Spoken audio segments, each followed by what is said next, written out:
So hello and welcome to Mojito Monday's Mojito Monday match analysis. This is going to be going to YouTube. This is a game between Coleslaw1097, one of my good buddies, and Grebleips. Coleslaw's ELO doesn't say. Let me just pull that stats up real quick. So Coleslaw1097. So Coleslaw's rank is 810. And then the rank of Grebleips is 887. So a relatively lower ELO game, but I'm sure there's going to be plenty to learn from. We have Coleslaw in the chat, luckily, so we can chat with him about some of his thoughts. Otherwise, let's just get started with this game. So it's going to be a Coleslaw on the Ethiopians and Grebel on the Britons. And so this is Coleslaw. Let's get a good view. This is before Coleslaw definitely started using build orders, so some of his builds might not be super tight. We're going to fast forward because there's not too much to talk about in the early game. Let's get rid of Fog of War. So right away, Coleman, you know better than this. You got to kill the sheep under the town center. There's about half a tile here that the villagers have to walk. And that adds up, because they're going to have to walk multiple times, and that will add up very, very quickly. So my suggestion is you put one sheep right here, pretty much where this one is, and then go task down, put the other ones right above the town center, just so that they're not necessarily under the town center, but like close enough that people can't get in there and steal them. And then that allows you to instant drop-offs, and then you just bring another sheep over and put it on top of the other sheep after they've started eating that one. So, already something we can improve on a little bit. Otherwise, you do the two houses, which is fine. More than 3 tiles away. That's another nice thing is always make sure that they're at least 3 tiles away. Again, this is where build orders help, and I'm sure you're going to get better at this. But you want to start with 6 villagers on the sheep, because in order to keep constant villager production, you need 6 villagers on sheep. Sending this one to build wood, you just don't need the wood right away, and it's more important to get your villager output going, so that if we get to your town center never idles. Additionally, you'd have a much better spot of a TC right here, or even just kind of, let's see, yeah, you can probably get it in another tile in, because right now you're only touching this one tile, whereas. So you're going to, once you chop through this tile, you have a 1 tile space between the lumber camp and the forest, which is not very good. So taking an extra half second to find a better spot for your lumber yard will help a lot. In this case, I think right in here would have been the best, because that gives you a nice area on both sides. You can sneak a villager in to start chopping this tree, and then build the lumber yard behind him, or her, and that'll help a lot. Otherwise, yeah, you don't have. Let's see, what's your Fog of War look like? Yeah, that's your first. You found your first lumber line, which is fine. So you didn't see down there, but like, yeah, you can move it down 1 spot, and that would have been instantly a much better lumber line. So we have villagers queued onto your sheep. So at least you're getting your villagers in. You're doing your scouting. Do you have auto scout on? I forget if you use auto scout. No, it looks like you're queuing. Yeah, so I think you're queuing, yeah, it looks like you're queuing, which is good. I'd recommend something you can work on is use your sheep to explore. You don't have to do like the massive wide explorations that top players do, but like this little black area. Luckily, you see both your boars here, but right now, Mr. Berries, you don't see your berries anywhere, right? Like you don't know where your berries are. If we take a Fog of War off, we know that they're down here, but you don't know that. And most builders need berries after 11 villagers, and you're at 8. So if you set these sheep, if you just had this one walk over here, and then you had this one walk down here, you get those immediately black spots out of the way, and then you'd find your berries, and then you just bring them back. You have a bunch of sheep back home, waiting to be eaten anyways. Additionally, it looks like you've killed 2 sheep here, which is a mistake. You want to get you only want to do 1 sheep at a time, otherwise you're going to start getting multiple sheep, start wasting food. This is just a situation where you need to make sure you shift queue your villagers. Control groups can help a lot. So if you ever watch me play, I will, once I get to 6 villagers, I'll put them onto control group 2. Yeah, so I get them, I put on control group 2, and then just 2 shift click, and make sure to queue up to the next sheep so they don't go and kill a bunch of random sheep. Additionally, if you don't keep them all underneath the town center like this, and you keep them outside the town center, there is a much better chance that if they see one under the town center, they'll just go to that one instead of going out and slaughtering multiple sheep, which is a mistake. Thanks, Nightbot. Dude, Nightbot is a champion. So yeah, like, if you're not shift queuing your villagers here, and you have all these sheep, they're gonna kill I think they kill the nearest sheep, and so this one might kill that. Like, you're gonna slaughter a bunch of innocent sheep, which means you have a bunch of added up, expired food, and then also that means you're gonna run to the berry situation, Mr. Berries, where all these villagers underneath your town center don't have anything to do, and therefore you're gonna go throw 20 people on berries. Your berries are gonna expire before you can get your farm eco running, and then you're just gonna have a bad time, as we saw in a bunch of your elo games or your tournament games tonight. So additionally, you also have far too many on food right now. Like I said, or actually you have 9 on food. Like I said, you only need 6 sheep. You only need 6 villagers to produce enough food to keep constant villager production up.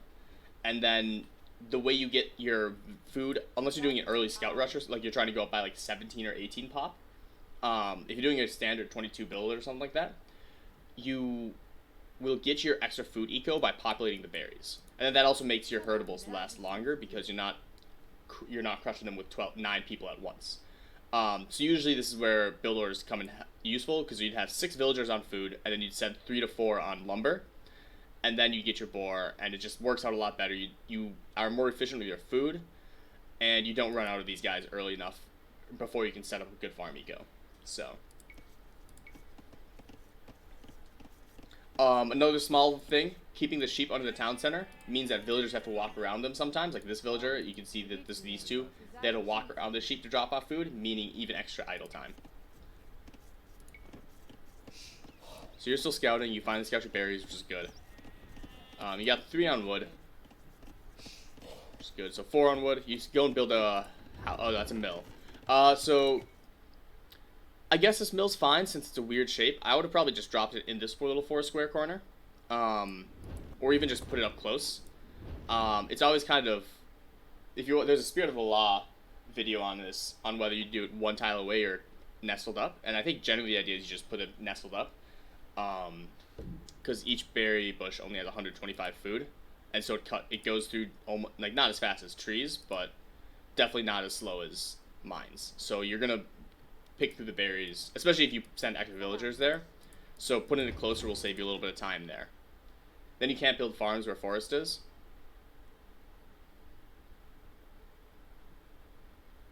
What do you mean you can't build farms where the forest is? If you build to the left, here? Yeah, but you're gonna chop through this eventually. Additionally, you have all of this. You want to build farms around your TC first, because they're easier to defend against. But you have those 4 farms, you can get 4 to 5 farms here before you need to worry about the wood. So yeah, like, again, yeah, I guess, let's see, actually, I think you could have you wouldn't have been able to fit in a farm on the left side. So I guess that's fine. So yeah, just moving it up a tile here would have probably been better.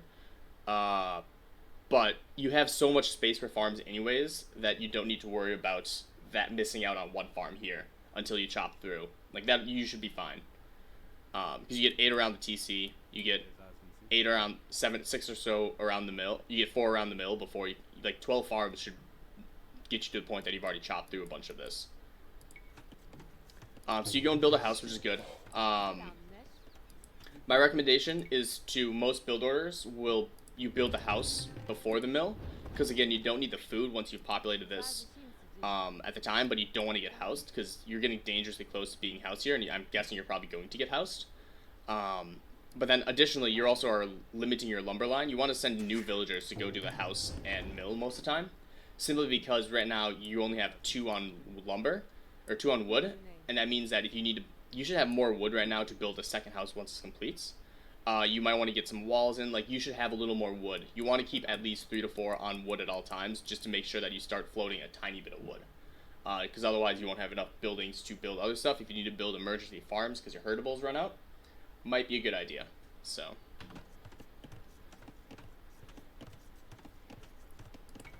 and do we get housed? Yep, housed. So hopefully he goes and builds another house. Good, good. This one you could probably build 1 tile forward, and that gives you a little extra space to access your stone. Because if they're touching diagonally, they're still going to block off units. And then if you absolutely need to, you could build another house behind these two in that little wedge. But yeah, moving it forward a tile will give you a little more access. Because right now you're going to get some villagers. Like, if you were to populate the stone for whatever reason, you would have people running in on this side.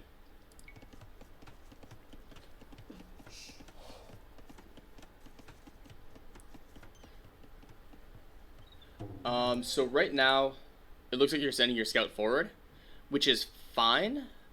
The main problem I have with sending your scout forward right now is that, let's see, oh wow, he is way higher in score. What is he even doing?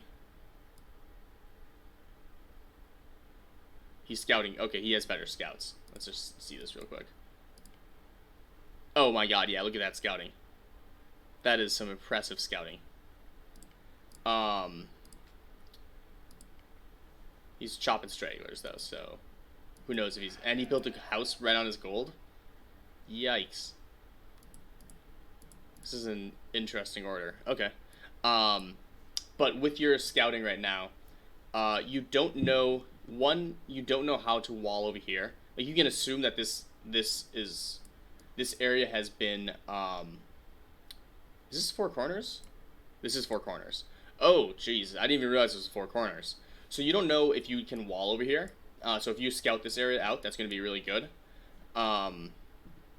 Scout over here. Like, you have good amount of information on how to wall right now, but I think your scouting could have been a little bit better and made sure that if you're going to wall up, you know exactly where you want to place your walls.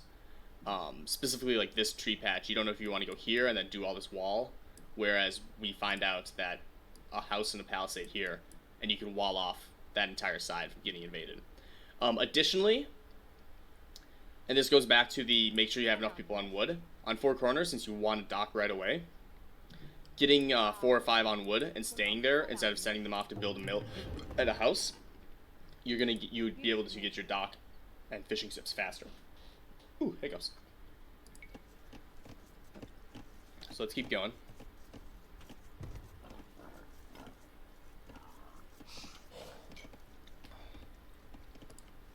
So yeah, you're sending your scout to go check out the other side, which is good.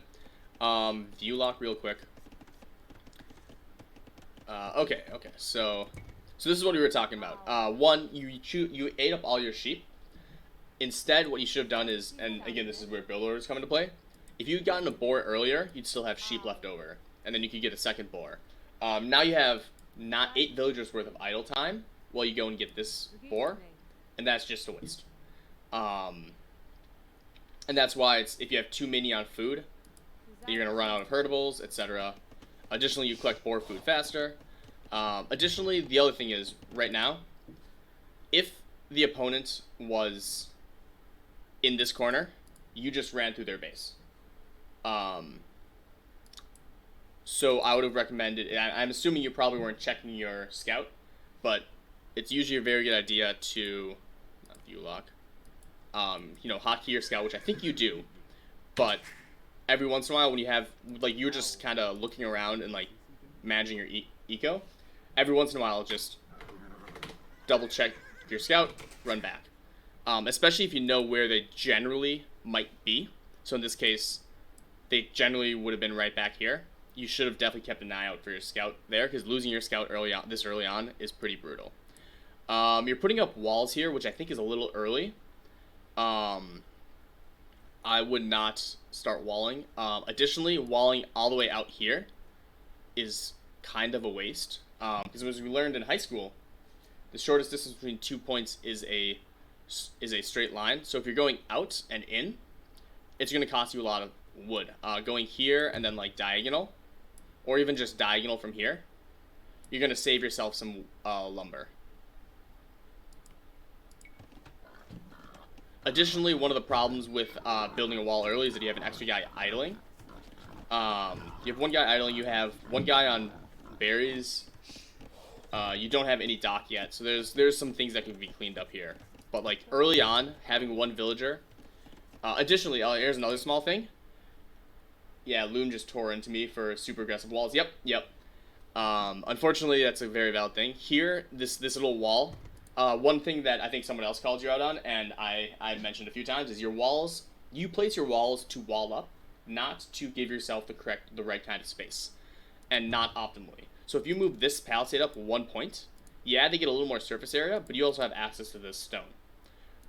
So again, if you built this house up a point, you build that palisade there, you build a palisade here, you get full access to this. Right now you're blocking off these two, so if you need these stones to be populated in a pinch, you'd have to delete these walls. Additionally, I mean, again, you have the backward stones, so this doesn't matter too much. But if you're not trying to wall this stone to get a better idea of, or if you're not walling the stone to actually use it until later on, my advice then would just have been to build 2 houses here. You completely cut off from this tree to this stone. You only need 2 houses, and then you just build a wall from here, and that's going to require a lot less wood and a lot less time because everything's closer together. Yeah, you're going to be a little more compact here, but it is 4 lakes, and so, you know, you're going to be booming farther behind there. Like, losing your berries, theoretically, isn't that big of a deal, but, really just, yeah, the walling is something you need to kind of just put a little more thought into, instead of just putting up walls to put up walls. You gotta let people in, Coleman. So, I think you finally send somebody to do a dock. Okay. So, T90 has gotten very aggressive about this before. I think it was T90. I assume it was T90 because I've watched it a bunch. How dare you say that about the berries? I mean, you have a single guy on berries. You're not living up to your name, Coleman. You need to have at least 20 people on these berries. But, so here's the thing. As cute as putting it into this little inlet is, it's the worst possible spot for your dock. One, it means your fishing ships can only come out on this side. They can only return on this side. Bite of cookie docks? Yeah, if that's a terminology. So that means fishing ships, in order to return food, have to go onto this small little area. They're going to bump into each other. Additionally, one thing you can do to optimize your eco is that there's these shorefish. If you build your dock right next to a shorefish, after this villager has built the dock, you shift queue him onto this the shorefish, and then immediately you don't lose any idle time walking back to wherever he's going. And then you can also keep him around for more docking. And so building this here, building it there, building it here, any of those spots would have been better. At least you're building a dock, though. In SimCity, though, this is beautiful. So now you're starting to populate the berries, which is good. Honestly, you could have sent 2 of these villagers over to go to the berries, since you only need 6. Additionally, at this point, especially, normally you'd only have 6 or 7. Actually, you'd have about 8 on boar on most builders. 7 to 8 on boar is fine. But when your boar gets to about here or even lower, is when you want to start thinking about luring your second boar. So if you were to send this guy, one of your full HP guys, to go lure this other boar, by the time he gets back, this boar would have very little food left. And then you wouldn't have to worry, because what's going to happen is you're going to finish eating this boar, and you're going to have more idle time waiting to do the whole boar lure, and yeah, and you're going to have downtime. So yeah, okay, you did your walls slightly better where you did the diagonal instead of going out and in. Again, you don't need this, like, this space here is nice, but at the same time, you have enough space in your back that it's not necessary. And if they start attacking this, in order to reinforce it, if you wanted to build a secondary house wall, it's a lot of walking for you. And this is where, again, build your walls, not just to build walls, but think about why you want to build your walls here. If you had built them like this, it's a very easy access. Granted, you might be a little closer, like, you could build it far enough away so that's not towerable, but you want to be able to reinforce the walls, you want to be able to build stuff out here, because right now it's so far out that you can't reinforce it, And then if they break down, like by the time you get there to reinforce, they can already break down a palisade. And then again, it's extra. You're just wasting extra wood here and time, idle time, building the extra wall points when you could have just done a faster wall going straight diagonal. Again, so you have idle villagers. Definitely need to figure that out. I don't know what you're working on. Okay, now you send your boar, but you can see how this is so inefficient.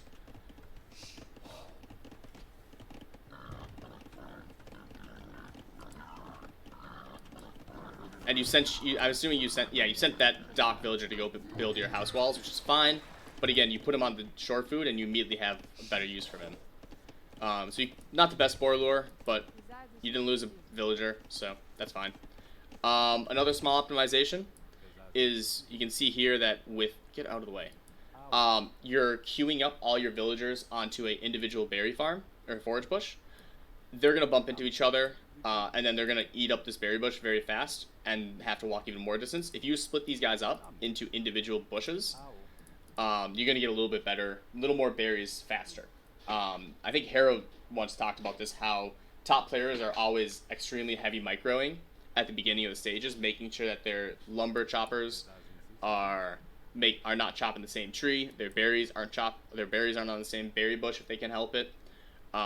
Making sure that sheep don't get double eaten, like you don't double up on sheep, stuff like that. The good news is you are putting your fishing ships on the salmon as opposed to the swordfish, which is something I made a mistake for a while doing. So you were at 22 villagers, 23 if you count the dock. You probably want to get going up now. So if we were to look at our, we have 14, 14, 15, 14. So we have 8 villagers with an average of 14. Okay, you might not be exactly there, but you want to hit castle up pretty quickly. At the same time, you don't want to, yeah. At this point, do you have loom? You don't have loom. So when you hit this point and you're getting close to getting the food for going up, I'd recommend getting loom before making another villager, because what you do then is you drop off all this food, keep going back to the boar, and then by the time loom finishes, you should hit 500 food exactly, or give or take, and then you should be able to click up. And then you'll have loom, as opposed to now, if this scout starts attacking one of your villagers, that villager is going to die, because you don't have loom. You are walling up, and see, this is what I was talking about earlier. You do a little more scouting, because the edge of the map is right here. You need a house and a palisade, and you cut off access to the dock. This is even worse on Four Lakes, because now a villager could sneak in and drop a dock here. Granted, he's up here, so it's likely not going to be from down there, but you still you give him access to all of this docking area. And again, it would have been so much more efficient for 3 palisade walls as opposed to 11. That's, I can't math right now. What, 6 wood versus 22 wood? Yo, what's up, Coop? How are we doing tonight?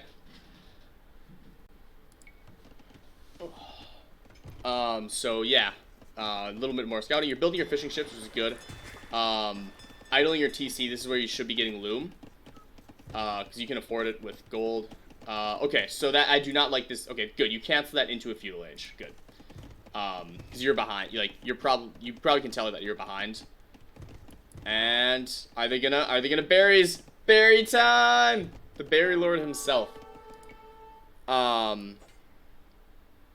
Okay, so we have a few things to talk about. But this is, again, stressing Coleman why you need to be a little bit cleaner on making sure you eat your food correctly, because now you're going to go chew through all these berries, and then you're going to run out of things in your farm eco isn't set up. This is why I know you don't like building farms early in Dark Age. Crushing some ice cream? Nice. I'm crushing a mojito. It's not a very good mojito, unfortunately. It's a little too limey and a little too soda-y, but still a mojito. Still got Bacardi in it. So when you had that boar underneath your TC and you're eating it, if you had sent 2 villagers to build farms, that boar would have lasted longer, meaning your berries last longer, meaning your food eco would be more spread out, and you wouldn't run into this problem of a lot of idle time with walking over. You're going to have a lot of time bumping in. You're going to run out of your food before your eco is set up. And so that's why building farms early can really help if you're going on a heavy food build. because the more food sources you have, the longer the food is going to last. Additionally, this is where we were talking about. You have a villager. Is that a villager? Why can't I? Yeah. The villager, no loom. This villager's dead. You can't go and wall if you don't have loom at this point. Because he's going to pick him off, which I'm guessing happens.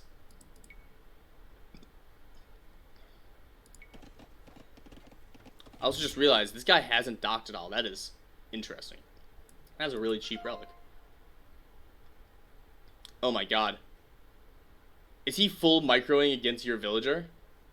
He has nothing going on here. He's eaten up all the hunts. So he double milled. He has so many idols. Yikes. Coleman, your scout's doing nothing, I'm pretty sure, right? Yeah. Coleman, let's see, Fog of War. So you found his guys, right? You can, with your scout at this point, either A, keep him around the base and check in every once in a while, but if you're not good enough at hotkey switching and stuff like that, you don't need to do it. At this point, this is when you just throw him on auto scout, because at the very least, he's going to explore the map for you and find you future resources you might need. Additionally, the thing you want to do on this map is you want to check the lakes, see if he's docked. Because at this point, what you could do is you could go and check to see his main lake, avoid his TC. If you were to skirt, made a bird with your minimap, nice. Had to leave after the first game, so you missed it. Yeah, it seems like a fun journey. Yeah, it was unfortunate with Coleslaw too, because he played a pretty decent game 1, and then his opponent found out that Coleslaw can't deal with any kind of rush, and just rushed him 3 games in a row, and it was a bit of a crush. Anyways, so Coleman, if you had been walking along, if you had checked the shore, you could have seen that, okay, he has no docks. What does that mean? Either A, he's not going to have the food economy you do. B, he's trying to rush you. It's one of the two. And so in this case, you would be able to tell, if you did another scout, you'd be able to see he doesn't even have a barracks up, meaning he's not rushing, meaning that his eco is going to be garbage compared to yours, and so you could really just full fast castle, full villager production, because you're going to be out ecoing him, because he has, again, the name of the game is fishing ships, and you're getting your fishing ships up, which is huge, and if he doesn't have fishing ships, he's not going to win that match. So this is why, like, at the very least, just turn your auto scout on once you've scouted where your opponent is, and if you don't want to spend the APM to keep scouting properly, just put on auto scout, and there's no shame in using auto scout once you've scouted what you need to. So again, you're gonna lose this villager. There's nothing you can do about that, unless if you've gotten loom. Is he sending his villagers forward? No. Okay, so he's building a forward barracks to harass you, which is the right thing to do if you find your opponent's walling this early. Oh god.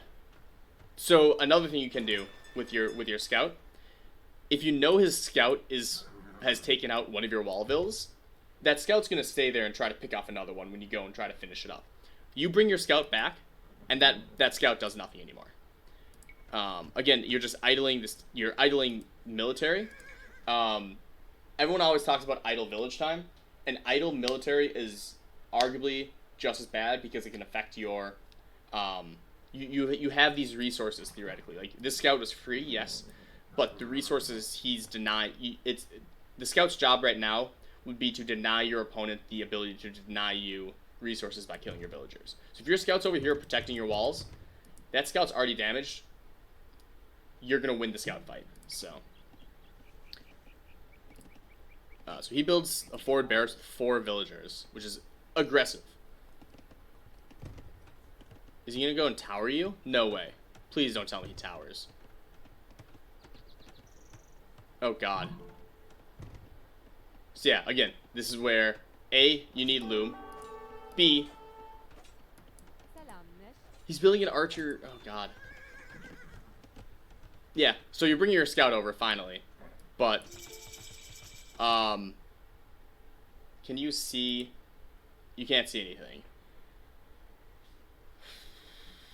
So yeah, this is where you need to build a barracks at the very. So one of the reasons that a lot of pros would build barracks earlier, even if it's like you're trying to hit a decent rush is because at the very least, if you had built an early barracks, at the very least, unless you're doing a full fast castle build, which I highly do not recommend on open maps like this, if you build a barracks and you know that there's scouts being aggressive, you build one spearman and that wall goes up. One spearman and this wall goes up because the scout can't snipe your villagers. But so he's standing here. He knows you're screwed. Additionally, this is why farms under your TC are a good idea. If you were to send in guys right now, you guys have quite a ways to walk before they can go and garrison. If you keep your farms around the TC, it's much shorter and they're less likely to get sniped. But so you see all these villagers and you go, oh god. He's building a forward house. Aggressive. This is a bad fight. You need to keep your scout alive. That was just bad. Unfortunate, but you know, what you gonna do? So you have to, like, at this point you've built a barracks. Good. You need to start producing out of that barracks. Coleman, you need to start producing out of that barracks. He has militia. Is that a tower you just canceled? Oh god. Coleman, what are you doing, my friend? So, unfortunately, even canceling a tower costs you stone. So you've lost 5 stone already, which means that if you were to go full fast castle, boom, you wouldn't have enough stone without getting a stone mining, because you'd only have enough stone for 1 TC. Additionally, you have 1 guy on gold, which doesn't make too much sense. If you're not going to do a build that requires gold, don't put a villager on gold yet. In this case, if you needed to get some militia of your own, you could do that. But, yeah, archery range, I guess, are probably fine. Yeah, building some archers are nice. You see his villagers going wherever the fuck he's going. And he is a aggro boy. So we will see where this guy goes. I assume he's probably, what is he doing? Like, this is just bad, I don't know what he's doing, but, so yeah, you're keeping your, like, the good thing about 4 Lakes is that even if he's gonna harass you, you have the fish eco to get behind this. So if you get a, like, archery range, maybe, but, like, if you were to put up a stable, even though Britons don't usually go cav, if you were to put up a stable, you'd always have food to be producing a bunch of scouts out.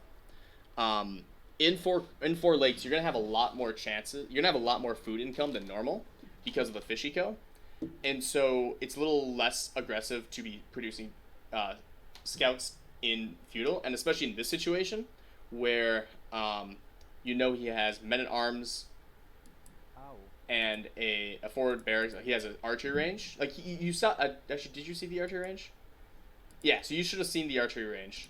And that would tell you that, you know, he's going to go archers. If you go archers of your own, he has the aggression. He's probably going to out-archer you. Granted, he is getting some spearmen just in case. But you get a couple scouts to attack the archers, and they're going to beat the archers a little bit better than you going with your own archers or skirms. Skirms will be harder to keep up because you have to have lumber as well. But yeah, so now you're building your farms. Again, you're almost out of berries, so you're gonna have a lot of idle time because you don't have the wood to keep the farm production up. And so you just have a bunch of idle villages. You send them to wood, which is fine, I guess. I'd send these guys to gold. So if you are gonna go with an archer range, grant you're going archers, hence the gold, right? But you don't have enough people on gold to be getting that. In a 23 archer build, when you click up to feudal, you're supposed to send 3 villagers onto gold, and then you're supposed to queue up 8 villagers onto gold. You're supposed to get up to 8 on gold to keep a production of 2 archers or 2 archery range production. So if you're going to be going archers, you need a lot more than a single gold miner. So I would have sent these guys over to your gold, because you already have enough wood. You have 16 on wood. You don't need that much wood right now. You need either gold or food, which you have plenty of food of, but because you have all the fishing ships, so gold or even stone. And then he is towering. Oh, do you see? Yeah, you should see this. I don't know if you notice it.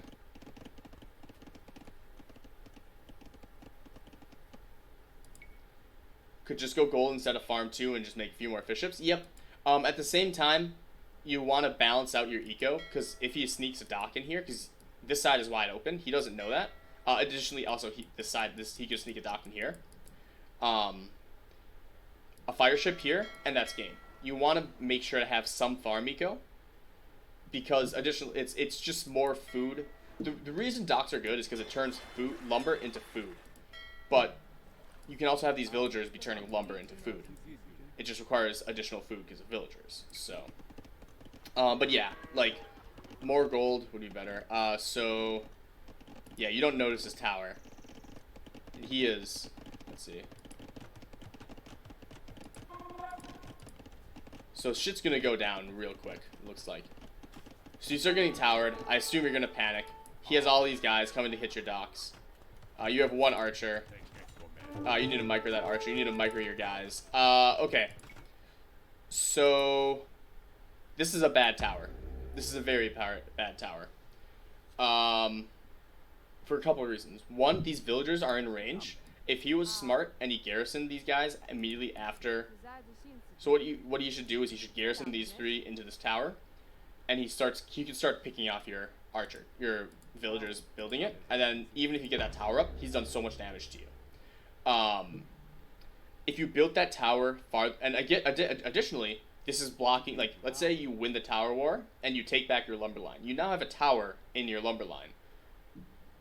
That's going to interrupt your cutting, it's going to get in the way. So you want to build this tower a little bit farther back, to a point that the tower can't hit your villagers, but it will only hit the tower. So building it that close was a mistake. Because he's going to pick off a couple of villagers. Granted, you have this going on here. He should also not be attacking the archery range. He should be going and... Oh, hiccups. Either hitting the gold. He should be either hitting the... he should be checking out your eco. He should be going after, the ships. Like, he should be... If he goes and takes out a building, it should be your dump. Because even if you produce units at this point, nothing... Like, your units aren't going to do much if he kills your fish eco.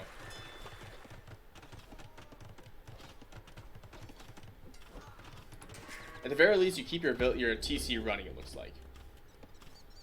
I say that and then you immediately idle it. So, additionally, if you're forced off of a wood line like this, and you know he's up here, there's no other wood line that's safe for you. You need to fight this tower. And there's 2 ways you can do that. You can load up this tower with your own vills, and out-arrow the tower, which will take a while, but it'll eventually work. And then 2, delete this house, and go and send your villagers to attack the tower up front. Taking out the dock would be mean, but that is one of the best. I'd watch some pro games, Coop, of 4 Lakes, and water control is huge. And so they will send fire ship, like, you sneak a dock up here, you get a fire ship or 2 to start taking out all the fish ships, and then you start taking out the dock, and you're going to have a huge advantage. So now he has arrow advantage here. You need to load up that tower. And you've already GG'd. Jesus Christ, Coleman, that's it? I mean, I don't doubt, like, you pretty much have already lost this game. He's towering your stone. He has guys all over here. Played 4 Lakes game the other day, it's so open, didn't even try to wall. And that's another thing, is that walling is good if you can do it, but at the same time, it's easy to exploit. It's relatively easy to exploit walling a lot. And, definitely can be improved on. So that's another thing, is that Coleman, if you had used your scout, you could have seen this forward barracks, you could have seen no dock, you could have assumed that he was going for some kind of aggressive play. You did a very good job trying to build your eco with your fish, like 5 fishing ships, fantastic. Eco balance wasn't great, but that's something that'll come with build orders. Your villager production seemed fine. Getting loom would have helped a lot. If you'd gotten loom, you would have at least won the second scout fight, and you'd have been able to complete the wall. If you brought your scout over and fought the scout, you would have completed the wall. If you'd gotten a better scouting, you would have had less idle time building these walls. React to this tower a little bit better, and you'd have been fine. But yeah, so there's definitely steps to improve. And you had the right idea going into a lot of this. Like, you built an archery range, you built your barracks right away. You try to get some units out to defend against the upcoming attack. And there's just, yeah, once he got his boys out and you had no way of defending against it, it was pretty much over. Yeah, because like his eco is not great. This mining camp gives me physical. This gives me physical pain. Tip of the day: don't do this. There's so much wrong here.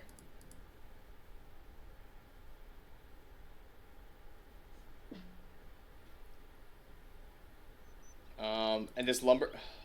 Coleman. This guy only knows how to tower rush. He has no other skills. Yay?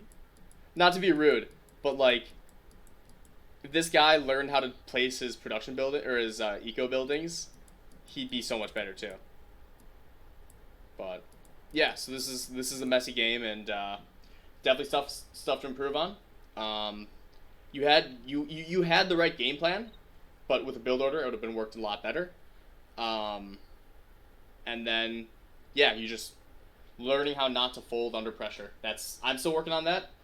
I've gotten a little bit better on it, but and then another, like I said, you spent a lot of time building these extra thick walls, which means that you had less time, because if that one villager building this wall had built it directly diagonal across, like I had originally suggested, all the time the extra time it spent here, like let's say it even cuts out what, like 5 tiles, 1, 2, 3, 4, 5. That's 5 extra tiles of wall.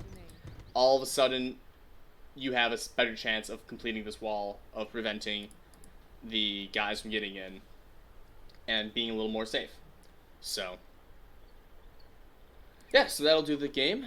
Let's look at statistics real quick. It's so helpful to keep your scout around their base. Yep. If you see an early barracks, just patrol your scout in front of it to see if you see anything.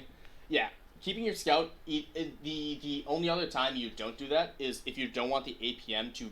If you don't have the extra APM to check your scout every once in a while, keeping your scout at their base is only going to lead to your scout getting killed, and doing not much else. After you've scouted where your opponent is, if you don't have the extra APM to keep an eye on the scout and you want to focus on your macro, which is totally fine, throw your scout on auto scout and just let it scout around the map to find extra resources for the middle game, middle to late game. Because that way, if you have the extra scout time, that's huge. That can help you a lot. Military, yeah, there's, like, you can see this map explored. You had a lot of idle time with your scout. If you click patrol, it just runs back and forth in front of the barracks. Yep. Hotkeying patrol is also a helpful thing. He stopped building villagers, which is a mistake, but that's a very, very sad military curve, my friend Coleman. Okay, so that's going to do it for this coup. It's not necessarily 1 APM. So APM might only take 1 action, but if you don't keep looking at the scout every once in a while, the information you gain from that isn't too useful. And granted, yes, it might interrupt a man-at-arms or a militia walking past, but if your scout's not going to do anything besides just patrol in front of barracks, it's almost better to have it scout some of the map to get the resources knowledge better, and then every once in a while check for the barracks or something like that. If you're going to every once in a while look at the minimap, look at the scout itself, and see what's happening around there, then that makes sense. But just leaving your scout in front of the barracks means that it's not scouting the rest of the map, and if your opponent doesn't rush, then you've lost out on valuable scout information. So that's going to do it for this replay. This hopefully will go on YouTube. Every Monday night, I do Mojito Monday match analysis. I will post a link to my Discord down below if you want to get your game analyzed by me. There's a channel in my Discord, AOE2 match analysis. Feel free to post replays there, and I will gladly take a look at them and analyze them to the best of my ability. Preference will be given to followers or people in tournaments at the time. Hopefully, I will try to improve people. And my belief is always any analysis is better than no analysis. So while I might not be the best player, any analysis will help. So please check out my Discord, check out my Twitch at twitch.tv/TheMojitoMonday, and hopefully I'll catch you guys around.